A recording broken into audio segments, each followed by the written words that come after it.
Hola chicos, muy buenas. Estamos aquí en nuestra segunda clase del curso de RealFlow. Soy Paolo de Pixel School 3D y vamos a continuar un poco después de la introducción que tuvimos la semana pasada.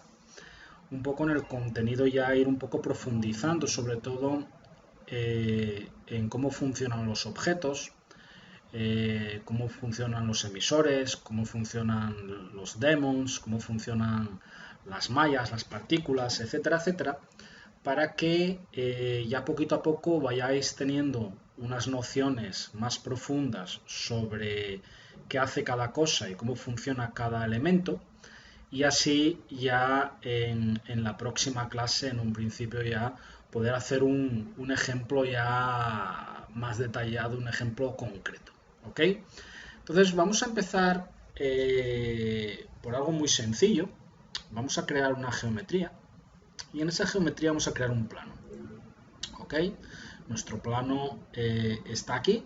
Naturalmente recordáis que el tipo de visualización lo puedo controlar aquí, como veis, como habíamos dicho la semana pasada en nuestra clase, ¿no? Entonces lo voy a dejar, por ejemplo, de esta forma. ¿Ok? Con nuestro plano activado, lo que voy a hacer es simplemente rotacionarlo. Voy a rotacionarlo así un poquito para tener una superficie donde podamos hacer alguna práctica. ¿Ok? Y ahora lo que voy a hacer es simplemente crear dos emisores estándar, que serían los emisores de partículas estándar, que son los que encontramos aquí, y nos vamos a crear un emisor círculo. ¿Ok? Lo veis que ya nos lo ha colocado en un principio ahí, y ese emisor círculo con la función desplazar simplemente lo voy a echar un poquito para atrás, lo voy a levantar un poquito para arriba. Ok, como veis voy a colocarlo más o menos aquí. Ok, para que podamos hacer un pequeño estudio y entendáis algunas cosas que vamos a visualizar en la clase de hoy. Vamos a crear otro nuevo emisor. En un principio ese emisor lo vamos a desplazar de nuevo. Como veis, lo vamos a levantar. Lo vamos a colocar un poquito para este lado de aquí. Ahora me voy a modificar el tipo de vista. Por ejemplo, me voy a ir botón derecho al ratón, a View. Me voy a una vista, por ejemplo, lateral. ¿Lo veis? Entonces puedo controlar de esta forma, de una forma bastante interesante. Puedo controlar que todo esté más o menos a la misma altura. ¿Lo veis? Más o menos a la misma altura. Lo voy a colocar aquí. Voy a colocar otro tipo de vista, botón derecho, por ejemplo, una vista frontal. ¿Lo veis? Realmente podemos, de una forma muy interesante, podemos realmente mudar y modificar directamente el tipo de vista que a nosotros nos puede interesar. ¿Lo veis, no? Es decir, que realmente tenemos más o menos definido ahí nuestro punto de partida con el cual vamos a comenzar nuestra clase de hoy. Veis que al mismo tiempo que hemos ido generando los dos emisores, que son estos de aquí, y nuestra geometría, que es nuestro plano, veis que realmente, digamos, dentro de nuestro editor de relaciones o editor de nudos o relationship editor, como lo queramos llamar, ha ido creando nuestro esquema gráfico donde vemos que todo está conectado a nuestro hub, los dos emisores, la geometría, etcétera, etcétera. ¿Ok? Ahora para continuar un poquito más, vamos a crear un demon, una fuerza que sería la gravedad. ¿Ok? Acabamos de agregar nuestra gravedad a nuestra escena y lo que vamos a estudiar ahora van a ser realmente todos los parámetros de partículas de nuestros emisores, para que realmente entendamos qué sucede cuando modificamos el tipo, la resolución, la densidad, la presión, la viscosidad, etcétera, etcétera, ¿vale? Entonces, realmente vamos a estudiar toda esta parte de aquí de las partículas en los emisores, dando naturalmente un mayor énfasis en las partes o en las propiedades más interesantes o más importantes, para que vayáis entendiendo un poco qué sucede cuando modifico ciertas cosas. Ahora, lo que es importante que entendamos es lo siguiente. Dentro de cualquier tipo de emisor, como veis, en los dos tenemos las mismas propiedades, digamos, las mismas características. Tenemos un tipo de partículas. Si entramos aquí, digamos que tenemos una tipología de partículas para gases, otra tipología para líquidos. La tipología DAMP también la podemos utilizar para líquidos. Elastic sería para simular todo tipo de cuerpos blandos, cuerpos elásticos, gelatinosos, etc. Y script serían todo tipo de partículas customizadas, personalizadas, que podemos preparar también según nuestras necesidades. Por ahora vamos a quedarnos con el tipo de partículas líquido y la primera característica dentro de ese emisor de partículas es la resolución. Aquí veis que aparece un valor 1. Quiere decir que este valor está vinculado a partículas por metro cúbico. Esto quiere decir que aquí tenemos 1000 partículas por metro cúbico, ¿ok? Si yo colocase un valor mucho más alto, tendríamos naturalmente 52.000, 100.000, 1.000.000. Realmente podemos controlar el número de partículas que queremos dentro de nuestro simulador o dentro de nuestro emisor, siempre la resolución, y este valor va siempre vinculado a 1000 partículas por metro cúbico, es decir, 1.0 significa 1000 partículas, 5 serían 5000 partículas por metro cúbico y así sucesivamente, ¿ok? Bueno, vamos allá. En un principio voy a coger el emisor de la izquierda y dentro del emisor de la izquierda, naturalmente, podríamos, por ejemplo, modificar el color. Es decir, voy a colocarle, por ejemplo, un color un poquito diferente, si quisiese. Es decir, que realmente puedo modificar el color que a mí me pueda interesar, digamos, dentro de ese emisor. Lo que voy a hacer ahora es que el emisor de la izquierda le voy a colocar, por ejemplo, 20.000 partículas por metro cúbico. ¿Lo veis? Y el de la derecha lo vamos a dejar con 1000 partículas por metro cúbico, para que entendamos realmente de qué forma ese valor influencia, digamos, el resultado. ¿Ok? Entonces, si ahora le damos aquí a Simulate, os vais a dar cuenta que, si me acerco aquí un poquito, que el emisor de la izquierda, que sería este de aquí, lo voy a parar un segundo. Veis que al tener un valor mucho más alto, es decir, al tener 20.000 partículas por metro cúbico, pues tiene una definición mucho más alta.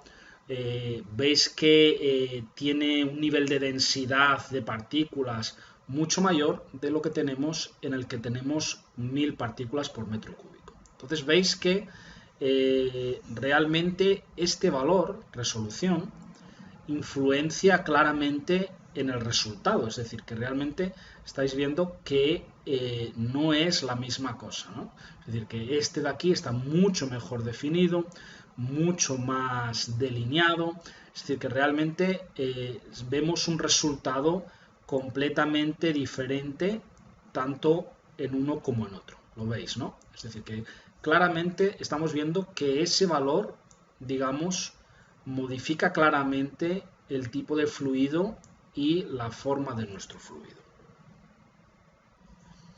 Una cosa que tenemos que dejar siempre claro, y ya aquí en el principio de nuestro curso, es la siguiente. Es decir, cuando nosotros queremos tener un nivel de realismo en nuestra simulación de fluidos lo más alto posible, lo máximo posible, realmente tenemos que colocar dentro de la resolution el mayor valor que podamos procesar con nuestro ordenador. Es decir, que eso todo siempre va a depender un poco del poder de procesamiento que tengamos en nuestro hardware y naturalmente también el tiempo que tengamos a nuestra disposición para poder procesar y para poder calcular nuestra simulación. Es decir, que realmente el valor resolution, cuanto más alto sea, naturalmente más detallada va a ser nuestra simulación y más real va a ser nuestro fluido. Eso es algo que es importante que dejemos claro ya en el comienzo. El siguiente parámetro que vamos a ver va a ser la densidad, ¿ok? Que sería este parámetro de aquí.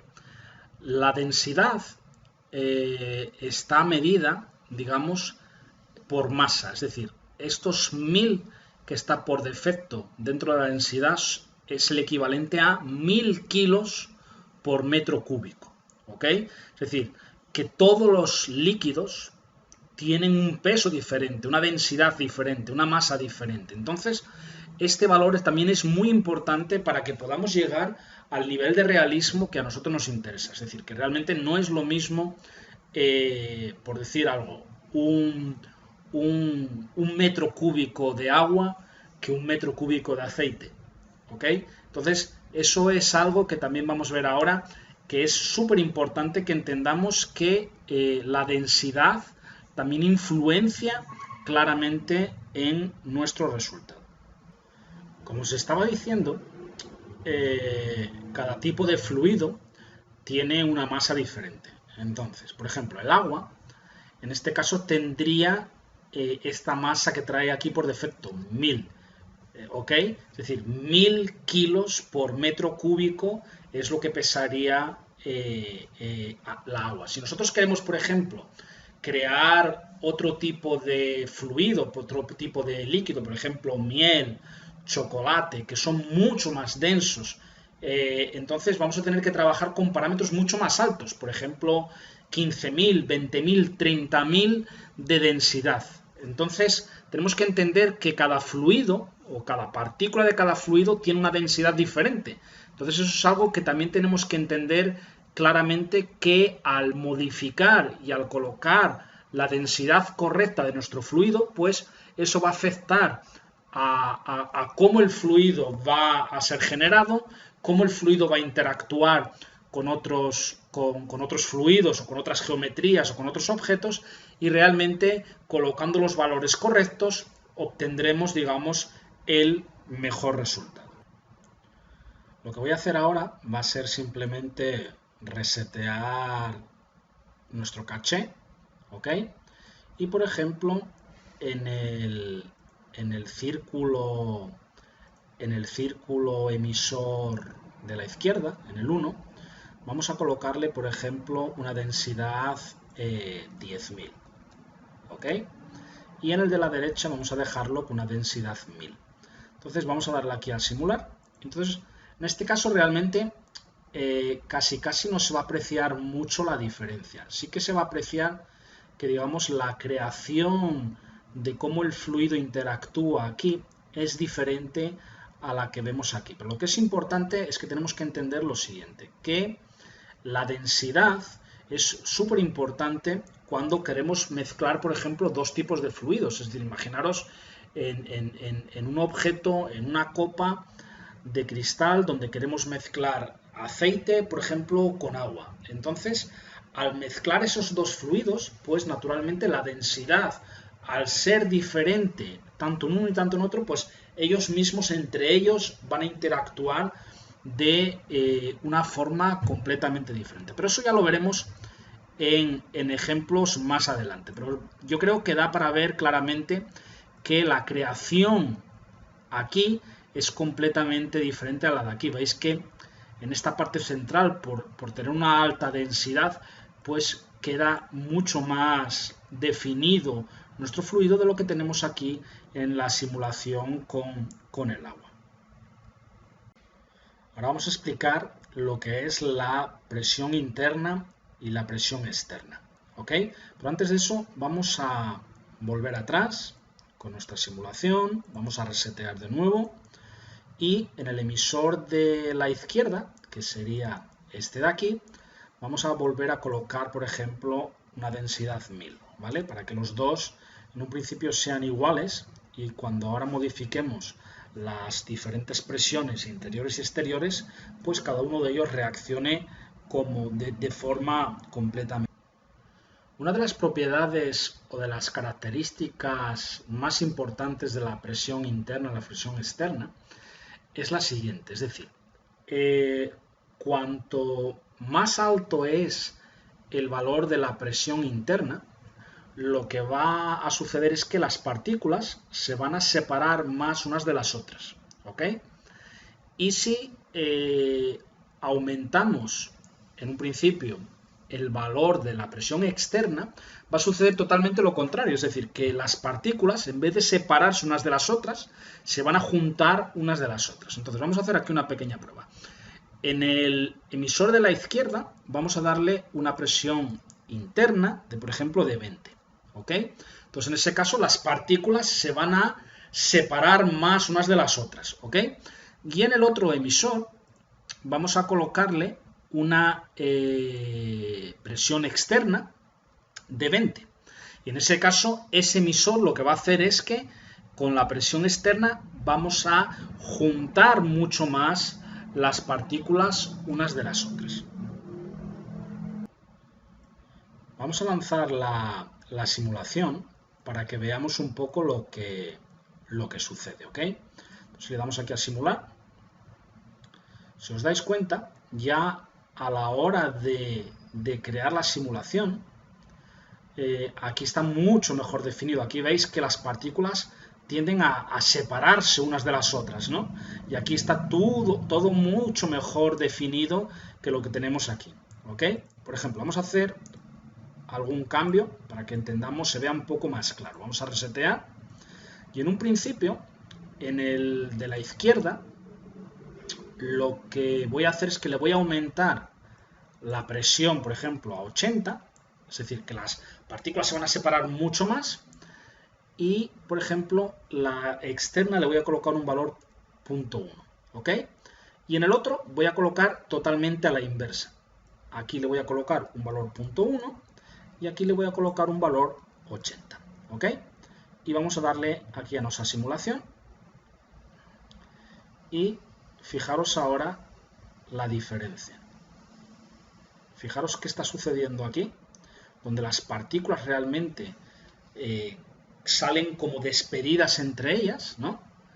Y aquí donde realmente la simulación es mucho más correcta. ¿Lo veis? La simulación es mucho más correcta de lo que tenemos aquí. Entonces, queda claro también que tenemos un control también a través de la presión interna y presión externa de cómo tienen que, digamos, simular o cómo tienen que ser creadas todas nuestras partículas de nuestro fluido.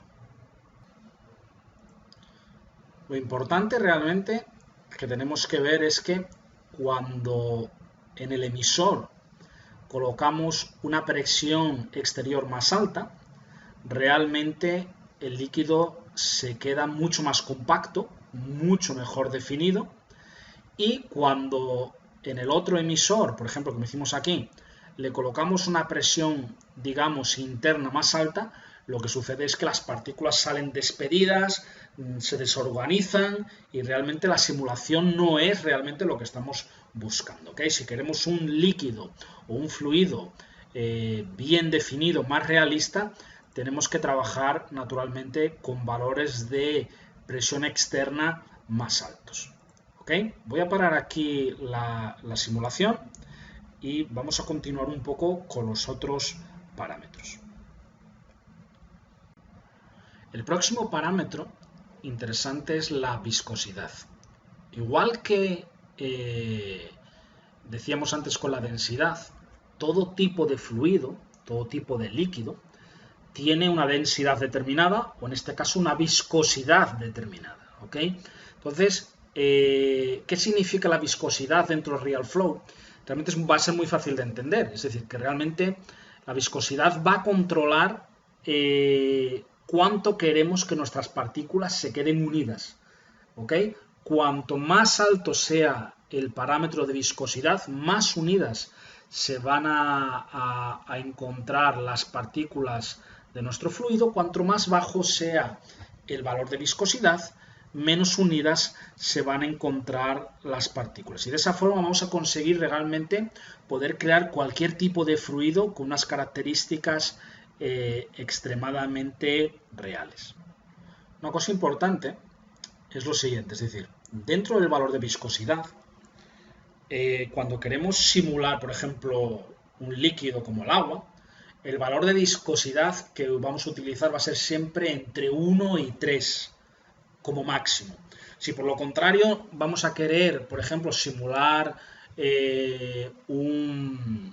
digamos un chocolate, una miel, ese tipo de líquido, pues los valores van a ser mucho más altos que 3. ¿Ok? Lo que voy a hacer es que voy en un principio a resetear todo de nuevo para que podamos estudiar un poquito la viscosidad. Voy a resetear por aquí y en un principio vamos a colocarle todos los parámetros por defecto. Aquí teníamos 1, aquí teníamos 1, viscosidad la vamos a dejar por ahora así y lo mismo aquí, 1 y 1. Comprobar que la densidad es la misma. Entonces veis que, y aquí tengo la resolución que tengo aquí y que tengo aquí. ¿Ok? Vamos a colocar la resolución aquí, por ejemplo, también en 1. ¿Ok? De esta forma vamos a poder ahora ver de qué forma la viscosidad influencia en nuestro resultado.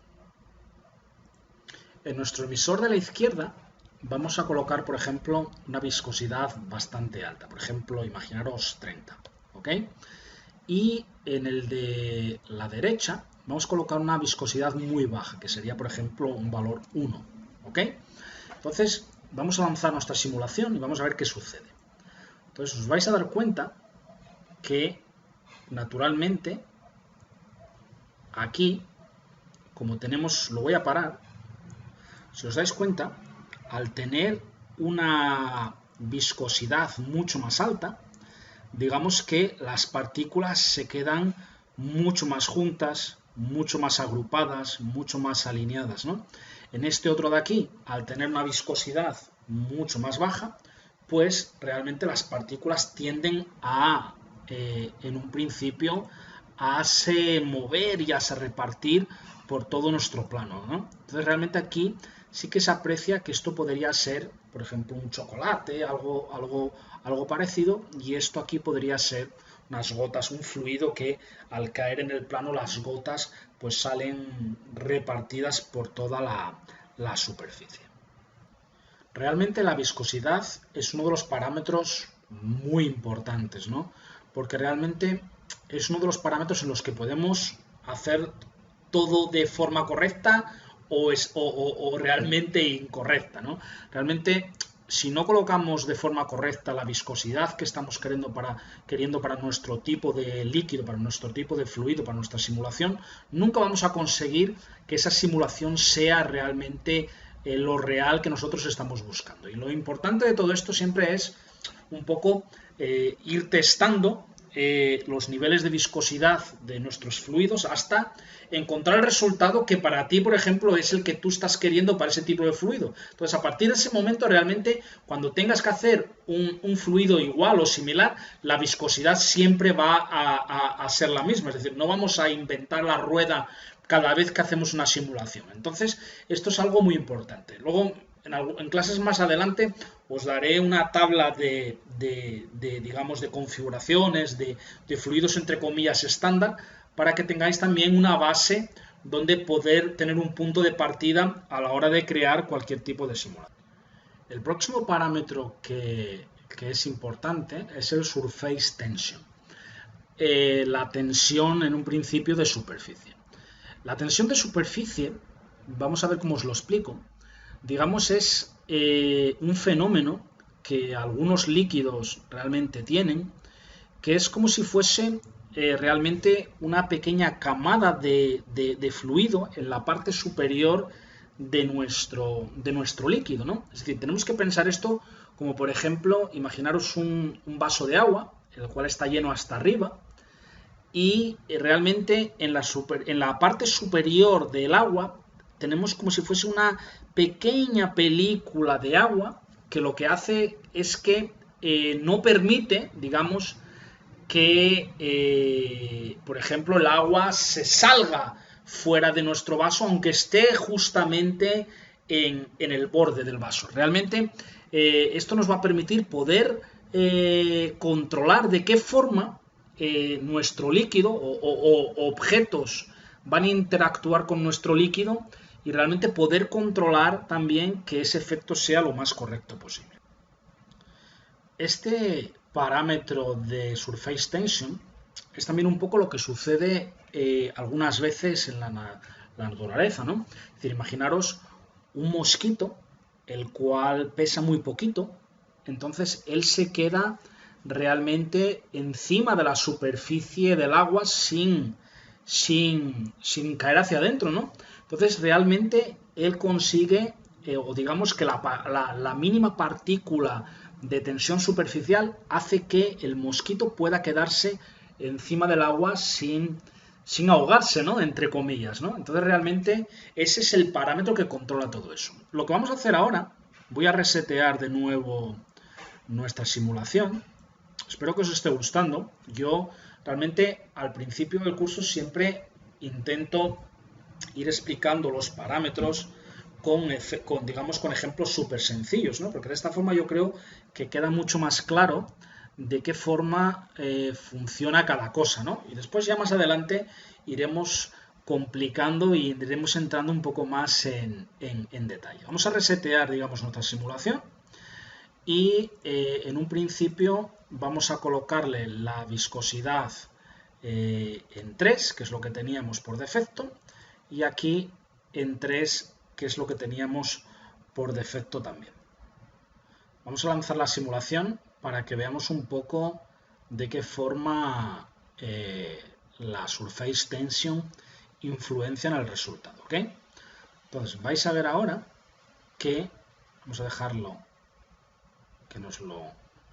Disculpad, no le hemos colocado nada.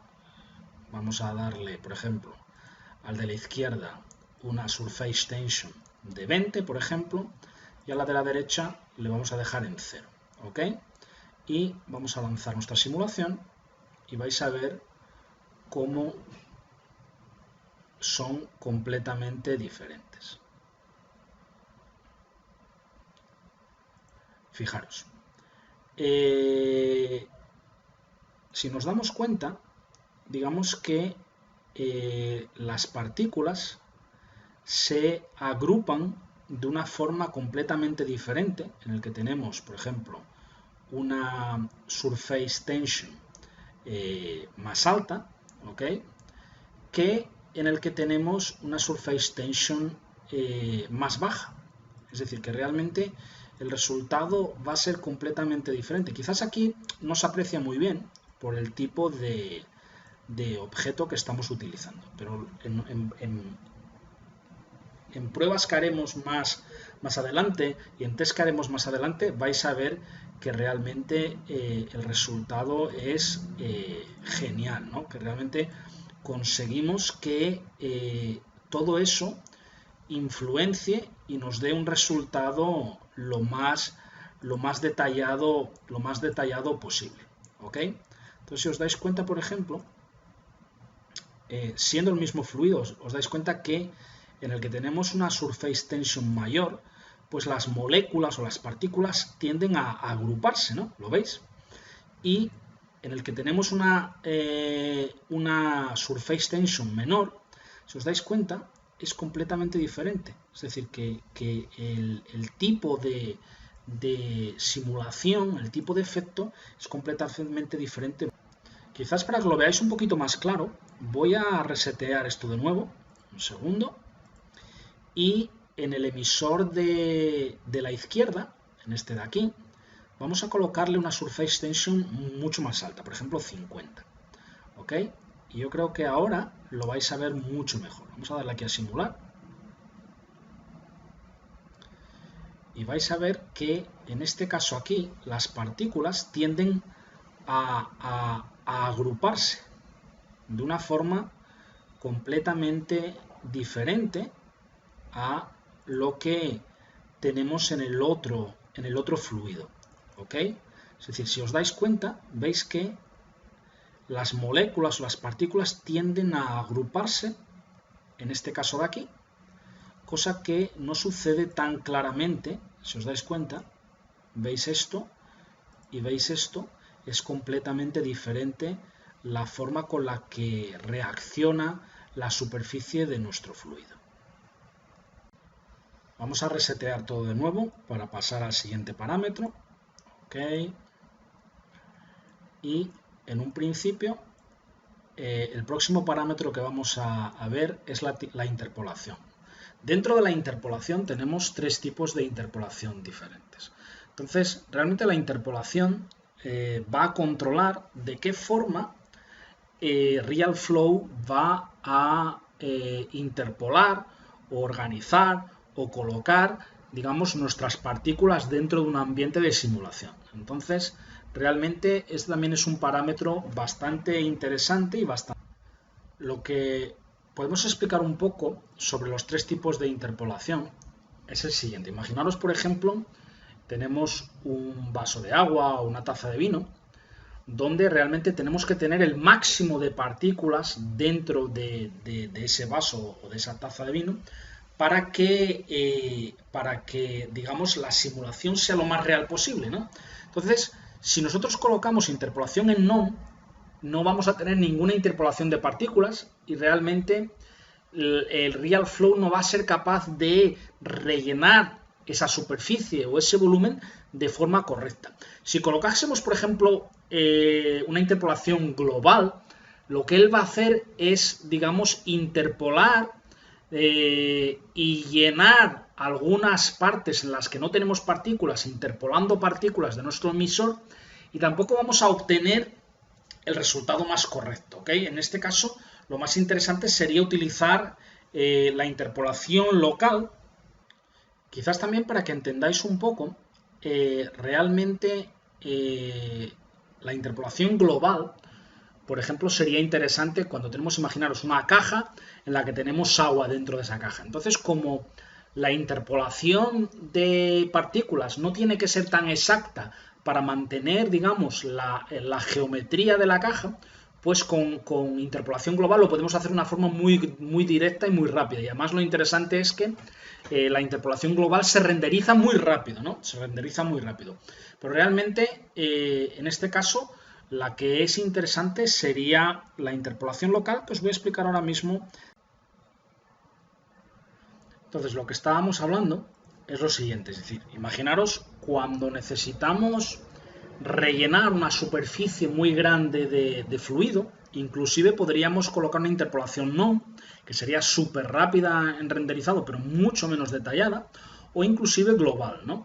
Pero cuando necesitamos renderizar o simular, digamos, algo muy concreto, un fluido que tiene que estar súper detallado dentro de otro objeto, etcétera, etcétera, necesitamos trabajar con una interpolación global, local, en la cual RealFlow ya a la hora de crear las partículas y dentro de nuestro emisor es capaz de detectar qué partes en las cuales no tenemos, digamos, partículas, y él va a rellenar eso con una interpolación muy detallada y muy rápida. ¿Okay? Lo único que cuando trabajamos con una interpolación local, naturalmente el tiempo de render va a ser mucho más largo y la velocidad de render va a ser mucho más baja. Otro parámetro es el Compute Vorticity. Entonces el Compute Vorticity, digamos que son como unos efectos de sombras que podemos que RealFlow nos genere o nos calcule en la simulación. Normalmente lo solemos dejar desactivado, ¿ok? Pero porque tenemos posibilidad después en scripts poder crear eso de una forma mucho más rápida, ¿no? Yo, por ejemplo, acostumbro a dejarlo desactivado porque si lo colocáramos activado realmente eso va a aumentar mucho el tiempo de procesamiento y la carga de simulación dentro de nuestro hardware. Otro parámetro interesante es el max partículas, el número máximo de partículas. Si os dais cuenta, yo por ejemplo podría colocarle aquí, imaginaros que le voy a colocar 5000 partículas a este emisor y a este otro lo voy a dejar por ejemplo con el valor que trae por defecto. Este parámetro lo que va a hacer es controlar realmente el número de partículas que va a crear dentro de nuestra simulación y cuando nuestro emisor llegue, en este caso del emisor de la izquierda, a las 5000 partículas, pues el emisor no va a continuar emitiendo partículas, ¿ok? Lo vamos a ver aquí, digamos, en estos textos que están aquí, van a aparecer, digamos, el número de partículas. Entonces vamos a darle aquí al play. Entonces veis que el 0,1, cuando llegue más o menos a 5000, va a parar de emitir. El otro naturalmente va a continuar porque tiene un valor mucho más alto. Fijaros que de esta forma también veis que podemos controlar también el número de partículas que queremos dentro de nuestra simulación o dentro de nuestro emisor. ¿Ok? ¿Veis que ha llegado a 5000 y ha parado de emitir? El otro, naturalmente, como tiene un valor mucho más alto de partículas, pues continúa emitiendo partículas de la misma forma que ha hecho hasta ahora. Entonces veis que tenemos un control extremadamente detallado de todo lo que estamos simulando y todo lo que estamos haciendo. Hasta aquí hemos explicado más o menos todos los parámetros del emisor de partículas. Y a partir de ahora, en las pruebas que hagamos, o en los test que hagamos, o en vuestros trabajos, habitualmente vais a trabajar siempre con resolution, densidad, presión interior, presión exterior y viscosidad. Esos son los parámetros que casi siempre vais a tener que configurar y casi siempre vais a tener que utilizar. En algunos casos, dependiendo del tipo de fluido, el tipo de simulación, el surface tension. Y luego ya, dependiendo del tipo de simulación, pues colocando la interpolación que a vosotros os puede venir mejor o peor, ¿no? Pero en un principio, resolución, densidad, presión interior-exterior y viscosidad son los parámetros que vamos a utilizar siempre que queramos controlar un emisor de partículas. Una cosa que sí que me gustaría darle importancia es que todo lo que hemos visto hasta ahora de nuestro emisor de partículas con los parámetros de las partículas es sumamente importante que lo entendamos, ¿no? Porque realmente esto es la base más importante de nuestra simulación con RealFlow. Es decir, que aquí vamos a controlar realmente todos los parámetros y cómo queremos que nuestro fluido esté configurado, interactúe y sea simulado de forma correcta dependiendo de, naturalmente, el tipo de fluido, la tipología de fluido, etcétera, etcétera. Bueno, vamos a resetear todo. Vamos a borrar nuestros objetos. Voy a resetear la línea del tiempo y ahora lo que vamos a explicaros va a ser cómo funciona, digamos, la línea del tiempo, las estadísticas y nuestro editor de nodos o de relaciones, editor, relationships, que también son cosas muy importantes dentro de nuestro flujo de trabajo con RealFlow. Como ya sabéis, para que entendamos todo de forma correcta, vamos a preparar aquí dos emisores muy sencillos. Uno va a ser un círculo, que será este de aquí, aquí lo vemos, y voy a crear un emisor, por ejemplo, yo creo que cuadrado, el cual voy a separar un poquito para aquí, y lo que voy a hacer es rotacionarlo hacia el emisor círculo. Lo veis, ¿no? Es decir, realmente aquí vamos a tener el círculo y el cuadrado que va a emitir hacia allí, ¿ok? Entonces este es nuestro, digamos, nuestro punto de partida. Un emisor círculo y un emisor cuadrado, rotacionándolo hacia nuestro emisor círculo. Si por ejemplo ahora lanzamos la simulación, vais a ver que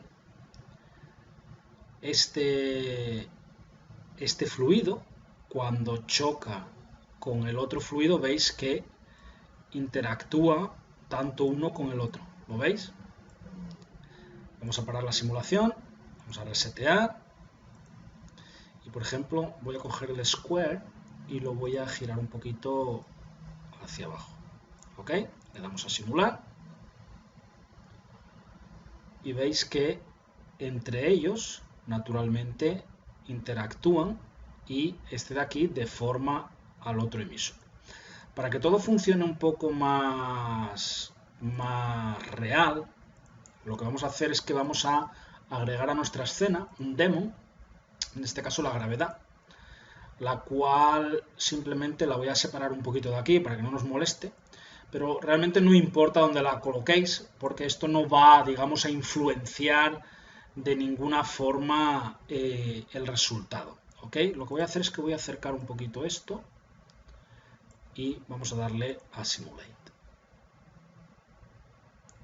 Entonces veis que llega un momento que los dos fluidos aquí se nos van a juntar, ¿no? ¿Veis? Se nos van a juntar y realmente interactúan tanto el uno con el otro. ¿Ok? Una cosa importante que podríamos hacer también, por ejemplo, digamos que en el emisor square yo le puedo dar, por ejemplo, muchas más propiedades, es decir, que yo le puedo dar aquí, por ejemplo, un poquito de velocidad. Si le aumentamos un poquito la velocidad, vais a ver que va a salir mucho más despedido el fluido, ¿lo veis? Y aquí ya está deformando nuestro otro fluido, utilizando también la fuerza de la gravedad que está influenciando el resultado de nuestra simulación. Volvemos a resetear todo esto un poco, como veis, y si por ejemplo yo ahora en el círculo, por ejemplo, por decir algo, le damos por ejemplo en el emisor una velocidad un poquito mayor, por ejemplo 5, y en el square le damos una velocidad mayor, por ejemplo 10, vais a ver de qué forma eso va a influenciar en nuestro resultado. Lo veis, ¿no? Es decir, que realmente claramente se ve que este de aquí tiene mucho más fuerza que este de aquí. Y una cosa muy importante es esto que vemos aquí, ¿no? Que realmente siempre tenemos un control del número de partículas que están siendo generadas dentro de nuestra simulación. Tanto el emisor círculo como el emisor square. ¿Ok? Aquí lo veis que funciona todo perfectamente. Aquí tenemos un control siempre bastante detallado. Reseteamos de nuevo. Ya veis que reseteo todo el tiempo, ¿no? Y una cosa interesante, por ejemplo, es dentro del apartado Node, en el emisor círculo podemos modificar, por ejemplo, el color que queremos que tenga en nuestro viewport, ¿no? Por ejemplo, vamos a colocar un color así rojo y, por ejemplo, en el square vamos a colocarle un color, por ejemplo, verde. Entonces, si ahora os dais cuenta, a la hora de simular, pues realmente tienen ahora colores diferentes. ¿Lo veis?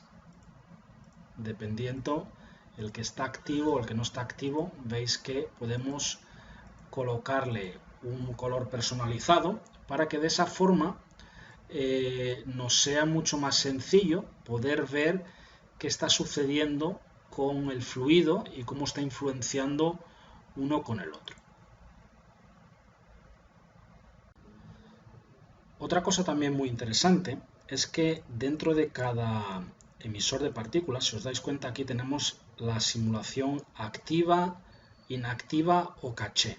Por ejemplo, vamos a decirle que, por ejemplo, el square le vamos a decir, si lo dejamos activo, naturalmente los dos emisores van a funcionar de la forma que estamos viendo hasta ahora. Lo vais a ver claramente, que uno influencia al otro de forma correcta y perfecta. Vamos a parar la simulación y vamos, por ejemplo, a resetear aquí de nuevo. Y si, por ejemplo, yo ahora le digo al square que le voy a colocar la simulación inactiva, lo que va a suceder es que no va a simular nuestro emisor. ¿Lo estáis viendo? Entonces, en este caso, solo va a simular el emisor círculo. Vamos a hacerlo lo mismo. Si yo, por ejemplo, ahora coloco el square activo y el círculo inactivo, lo que va a suceder es que este es el que va a emitir y el otro no va a hacer nada de nada. Lo estáis viendo que realmente tenemos un control bastante rápido sobre todo lo que queremos que suceda dentro de nuestra simulación y dentro de nuestra escena. Veis que automáticamente ahora están funcionando los dos de forma correcta.